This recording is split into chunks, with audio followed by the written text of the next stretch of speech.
you join us at the beginning of a new game with Australia on a pretty rough map, I gotta say. I always like playing Shuffle and see where it goes. You know, it's more enjoyable. When you've played this game as many times as I have, this is a bit of a side point, replayability is a huge factor, and this game has many ways of doing that. And one of the best ways I found to be able to do replayability in this game is just random maps. So sometimes you get good maps, sometimes you don't. This one's a little tricky, but that's fine. The point I've come here today to tell you is I really love being able to do things in order, and sometimes things don't quite work as you would expect them to. Usually, to get a Pantheon, you need 12 faith. And we can see that we have 13.6 faith, which is, of course, 1.6 more than the required amount. However, you can see here, accumulate 12 faith to found a Pantheon. I really hope that in Civ VII, when it asks for 12 faith, and I have at least 12 faith, that I'm able to just press a button here or something, and it will allow me to purchase the Pantheon, because I have the faith. That's the only requirement, really. Like, you can't think of anything. You don't have to have religion yet. If anything, you need this to make a religion. You know, it's not a big deal, but it is a bit of a big deal when it comes to boosts, because, you know, like, I'm a bit tight now. I only have this and this to be able to work on. I don't really want to work on this anymore, because this will close the gap. This gap won't be the same. This little room here won't always be there to get the full bonus of the civic boost, rather. And the same thing here. I only have a few turns, really, to work with to get maximum boosts off. And, of course, I very much like to be clear, efficient, and make the most of all the boosts I can. And I should, by all means, be able to purchase Pantheon to boost this and get it online so I can start working on this was already boosted. But unfortunately, this game has a few errors, has a few issues that you just need to be aware of. If you're planning, you know, and you're like, okay, I'm going to do this for a couple of turns, that for a couple of turns, just be aware that maybe not all things work exactly how you would expect them to. So, just a little pointer here. I'm here to talk about glitches. This is a very simple glitch, but it occurs in the trading window. It's very strange. Basically, I want to befriend Mbanza. Currently, we have 6 to 5 plus 1 overall relationship, and I want to get it to +5 because that's usually the threshold for getting a friendship. And to do that, I want to give him some gold. However, for whatever reason, when I click on this gold like this, and I will only give him this kind of gold, not this, because it's easier and you get more for your money if you give it direct, straight up.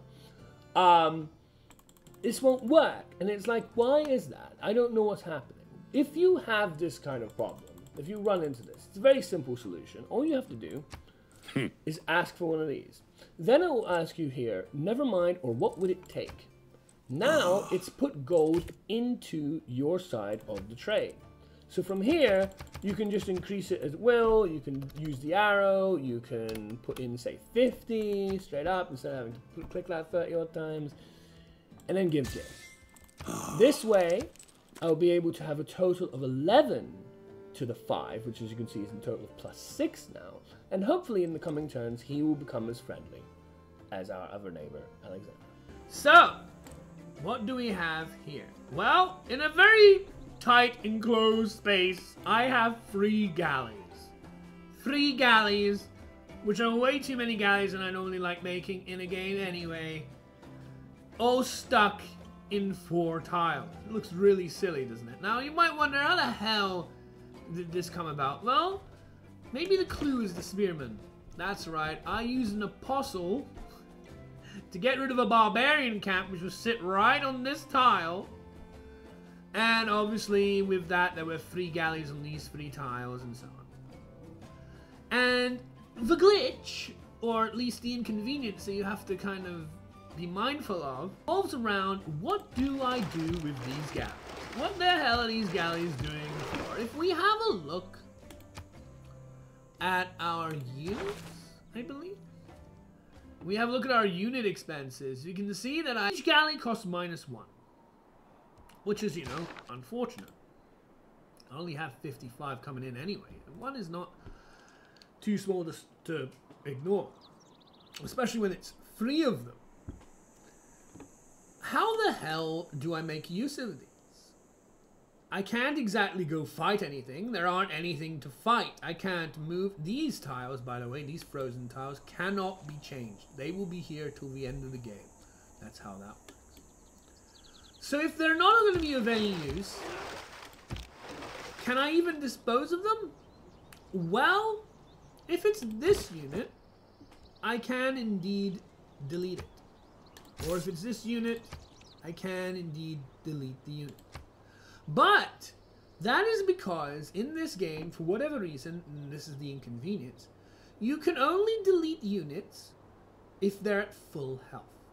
However, these 3 units are all damaged. They can't get full health. Unless I wanted to settle here, which is a bigger inconvenience, because why the hell would I want a city on nothing but snow? That would make no sense. I wanted to get rid of this barbarian camp. The easiest way to do that was to do this. But if you notice, on each of these, there is no... Well, this one in particular, because this one still has movement. On the action tiles, there's move to, there's no heal because they can't heal outside its home territory. Naval units can't heal outside home territory. A land unit could, but a naval unit cannot. It can skip its turn, it can go to sleep, it can alert, whatever. But if we open up here, all it can do is auto-explore in this quadrant of 4 tiles. It's not exactly going anywhere with the auto-explore, is it? It would be in that place, in this little area here, the auto-explorer, where the delete unit would also be. But because, as you see, delete unit here, it's not, none of them can ever reach full health.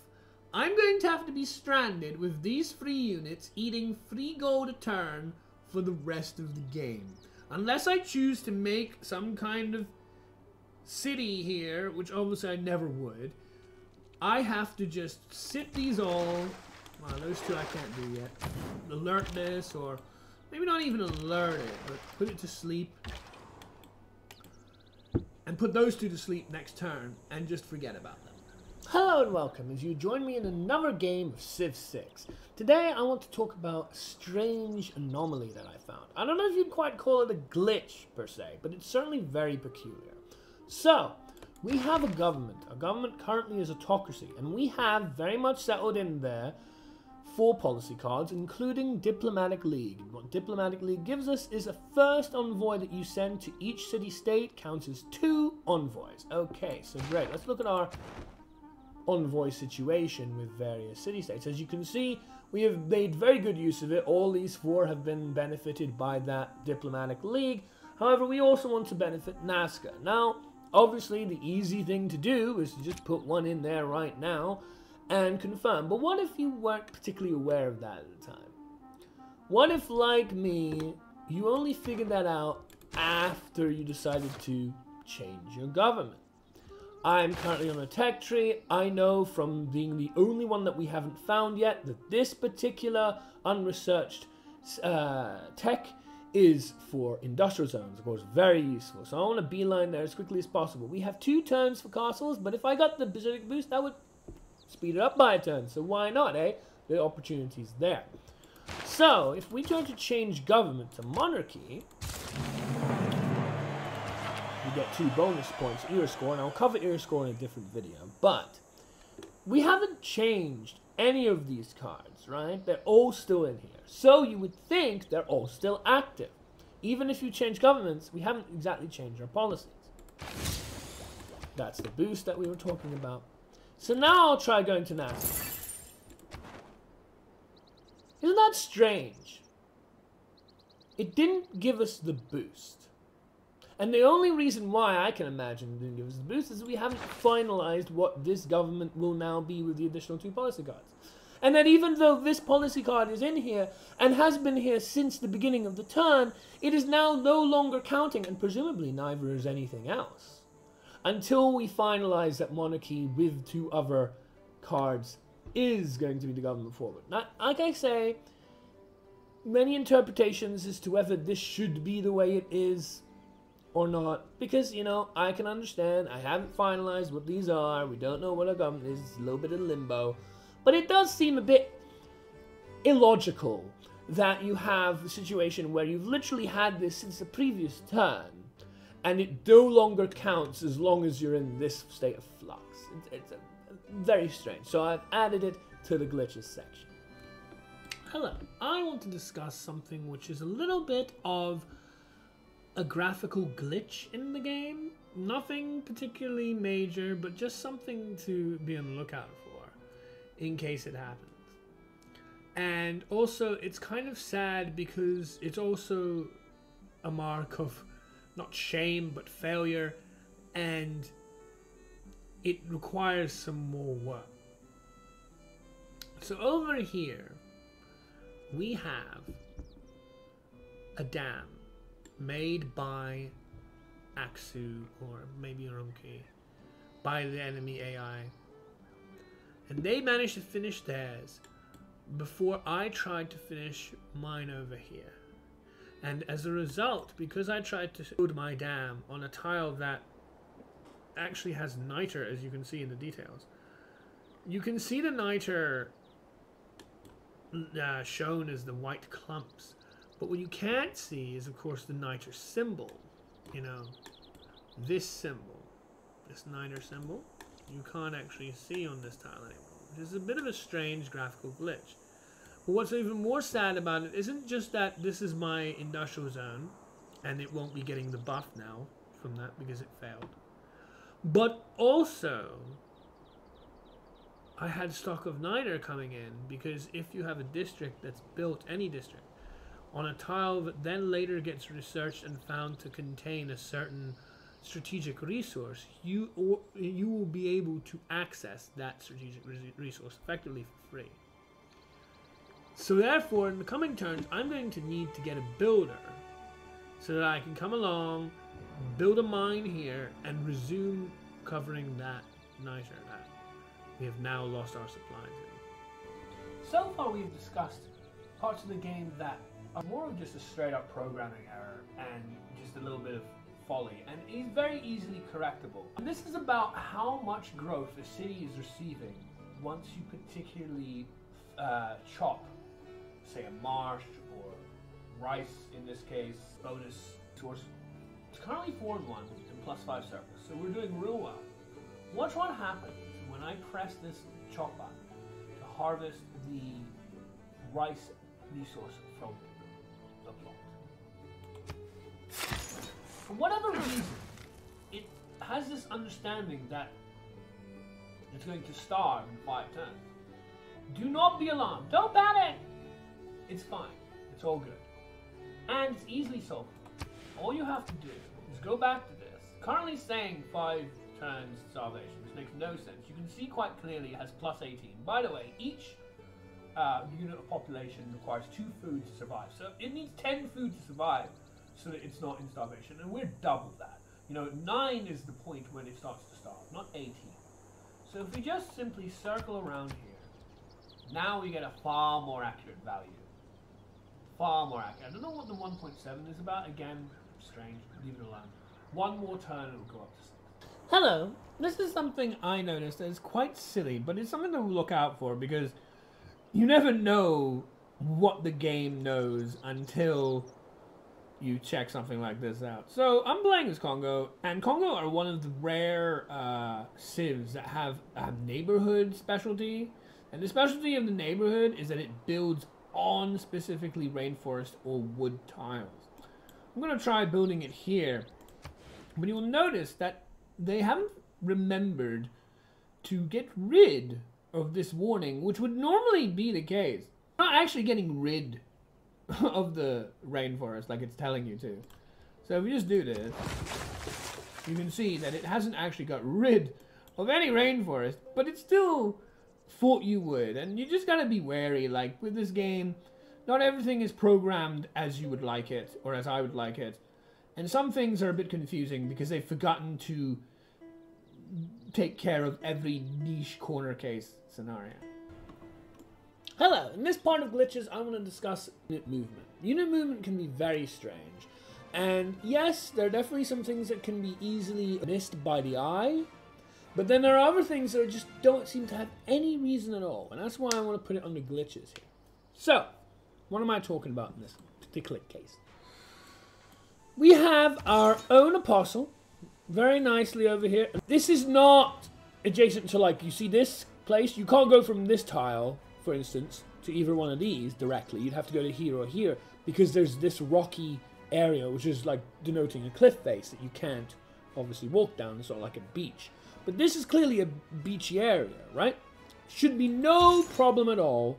And you can even see that the movement, it says here, for movement, very easily able to just go down and knock this guy out. You can see major victory there. By the way, do not trust that. That can be a lie as well. But it's clear here that with this apostle, by the way, religious units, and possibly land units too, just in general, are far weaker in the water than they are on land. It's not their preferred terrain, they're land units. Religious units are effectively land units. But this should be an easy kill, right? Major victory, this guy, -7, adjusted base strength when embarked. Yeah, that's what I was talking about earlier. This guy should be easily killed, right? Just go from here to here, no problems. Look what happens. As soon as I'm holding the button, it's saying, oh no, I want to go across like this. Why do you want to go across like this? If you're going to do it, then do it. Okay, I don't mind whether you go like this, this, and this, or whether you go directly. But I don't know why you don't want to just go directly. It's obvious you could easily go directly from here to this tile without any problems. There's no blockage like the cliff face or anything like that. The coast is right there. There should be no problem, just go directly here. Watch what happens. Of course, because of zone of control that this apostle is inflicting on this one. But as you see, I only asked to go directly from here to there.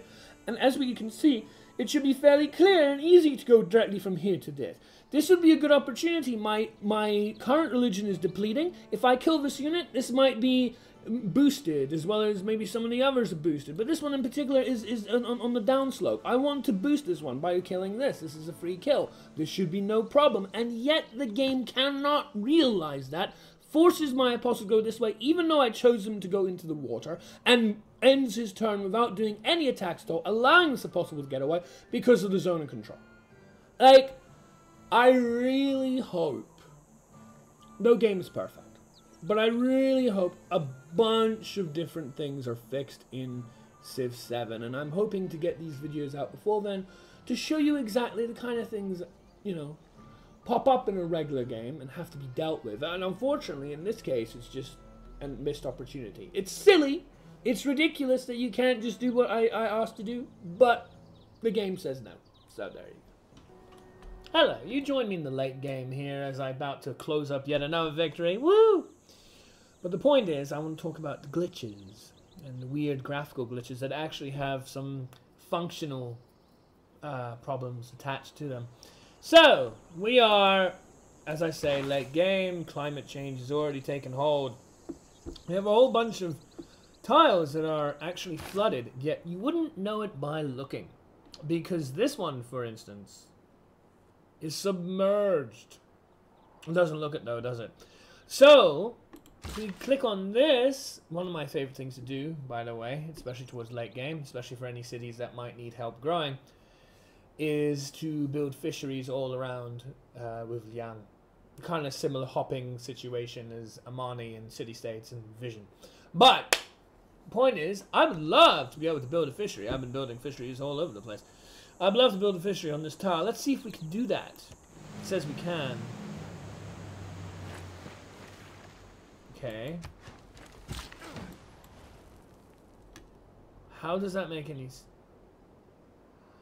Well, it allows us to do that. I was not expecting that. But hey, it's still a strange-ass glitch, because look at it. You literally got a fishery in the middle of land. Well, at least it allows us to do it. But, as you can see, just yet another glitch I wanted to show off, because holy hell is that weird looking. Even this, look at this. This is from our temple of whatever, Halicarnassus. Yeah, this one right here. Yeah, mausoleum. Halicarnassus, sorry. And how this is also submerged, so presumably we can do this as well. And this might give us more, just like another fishery over here. Like, what is that about? Anyway, just wanted to show that off. You join us here again for some more glitches. This game is full of them. It's kind of crazy. I really think they didn't program the whole coastal erosion particularly well. Maybe it was an aftermath. Was it even in vanilla? I'm not even sure. So maybe that's why it's such a bit of a mess. But it can all be easily compensated for. So as you can see at the moment, if I try using this builder to go to this tile, yes, all my builders can embark. That's how I've been able to call these sort of improvements on the sea and all that stuff. There's no reason why I shouldn't be able to go into that tile, right? To be able to make this improvement. But funnily enough, if I choose to actually buy the tile that it's not letting me go on, if I then try to select the builder and go again, hey, Puesto, fantastic. It allows me to do the thing. A very simple, easy to fix situation whereby the builder will indeed find that they can go onto this tile, even though initially they don't seem to think so. But it's funny to notice these things. Maybe these sort of things can be ironed out in Civ 7, we'll have to see.